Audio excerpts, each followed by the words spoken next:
Olá, tudo bem? Sou Alfredo Oliva, sou professor universitário e eu quero falar hoje sobre psicanálise e religião. Eu quero falar sobre a religiosidade a partir de Freud e eu vou então, para fazer isso, analisar capítulo a capítulo, começando hoje por um dos capítulos, de um livro de Philippe Julian, que é um professor de filosofia, escritor e psicanalista, que pertenceu à escola freudiana de Paris, fundada por Lacan em 1964.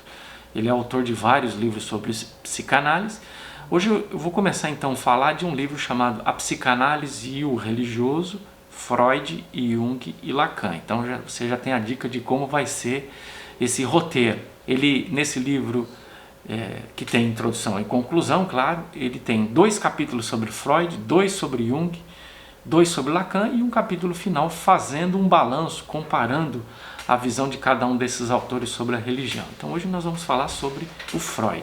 Esse é um livro publicado no Brasil pela editora Jorge Zahar em 2010. Eu vou falar então sobre alguns elementos da introdução e também alguns elementos do capítulo intitulado A Religiosidade segundo Freud. Então vamos lá, eu vou fazer 3 considerações, tá? A primeira delas vou falar um pouquinho sobre relação entre religião e psicanálise. Então, citando Philippe Julian, ele diz assim, há uma questão inevitável. Em A Questão da Análise Leiga, Freud demonstra que, diferentemente da medicina, o ensino analítico, o ensino de psicanálise, envolve história da civilização, mitologia, psicologia das religiões e literatura.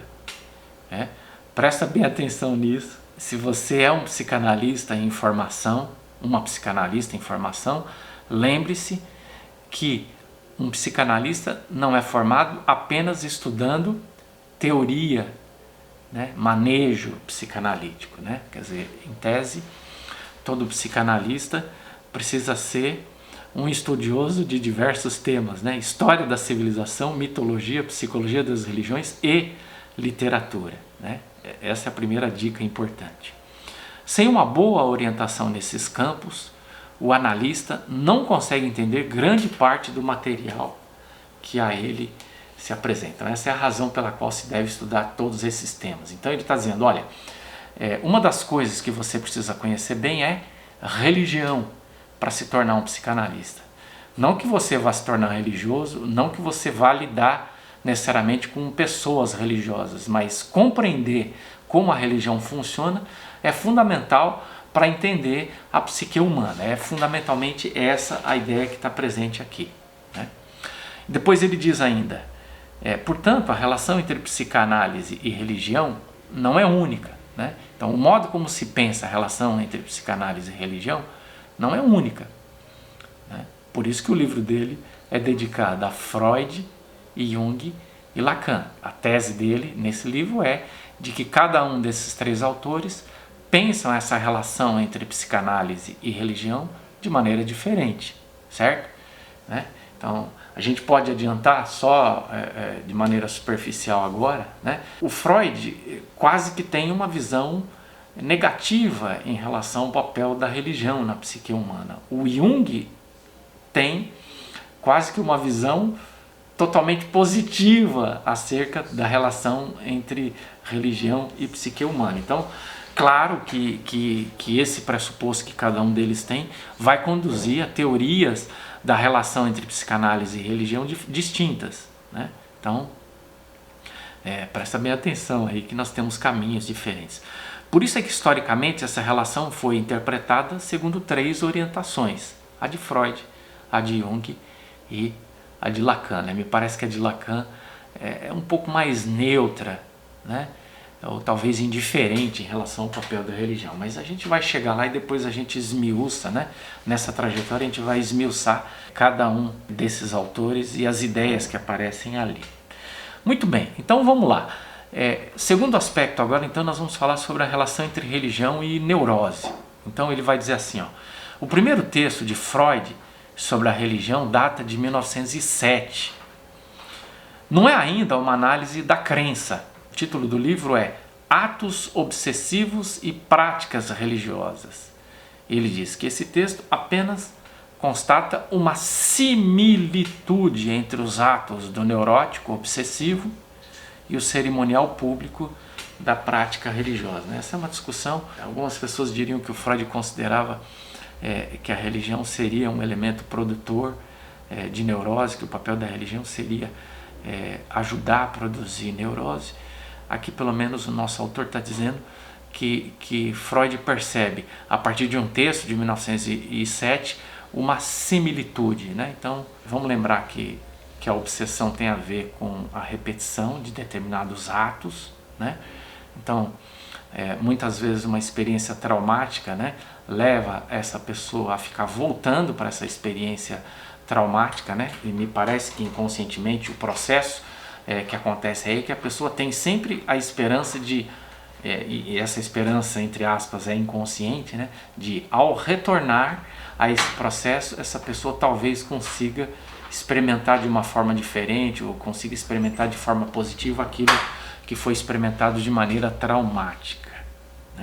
Isso teria similitude com o cerimonial público da prática religiosa, porque você tem, mediante a ritualização, a repetição de determinados atos. Então, para Freud existe uma similaridade entre a repetição que está presente no ato obsessivo, do neurótico obsessivo, da neurótica obsessiva, e um cerimonial religioso, especialmente as religiões que são altamente ritualizadas e que você repete determinados atos permanentemente, experimenta e revivencia determinados atos repetidamente.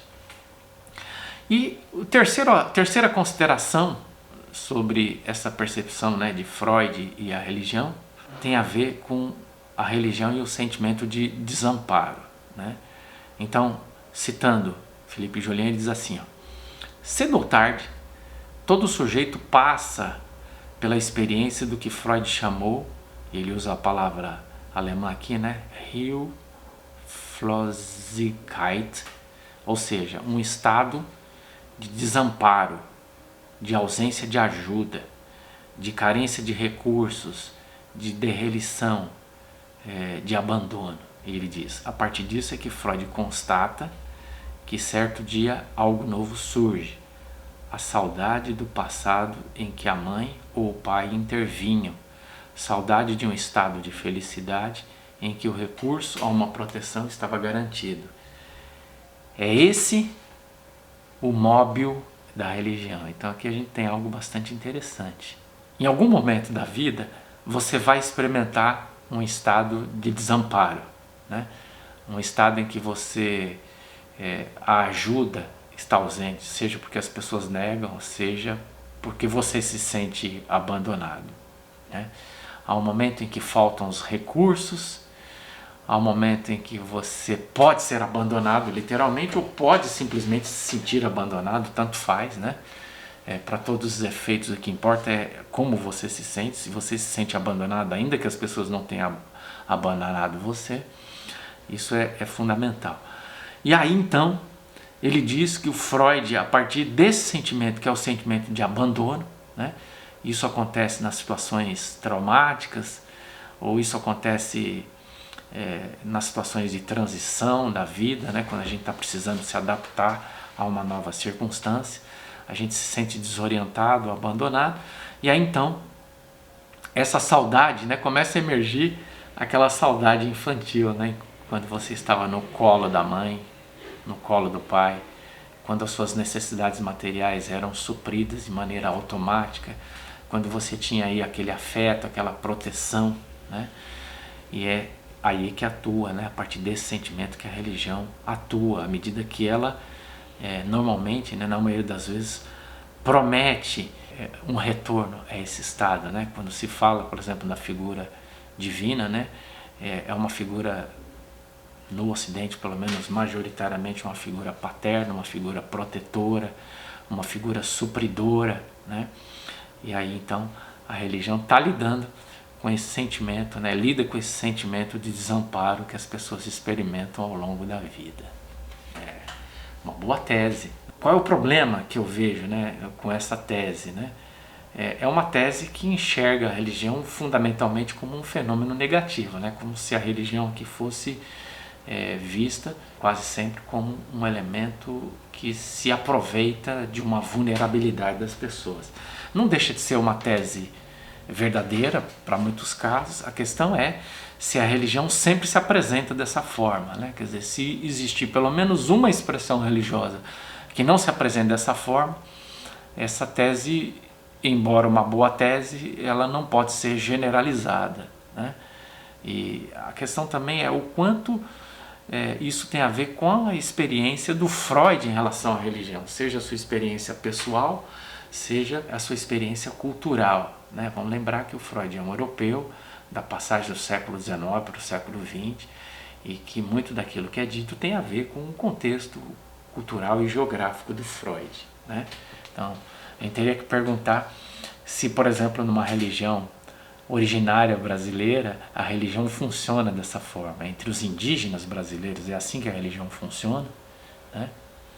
Essa é uma boa questão para a gente pensar essa relação entre religião e psicanálise, né? Para a gente poder também descentrar um pouquinho, sair um pouquinho dessa perspectiva, vamos dizer assim, um tanto quanto eurocêntrica. Tá bom? Nós vamos falar ainda sobre os demais capítulos desse livro, tem mais sobre Freud, tem muita coisa ainda sobre Jung, Lacan, e a gente se encontra então num próximo vídeo. Um abraço e até lá!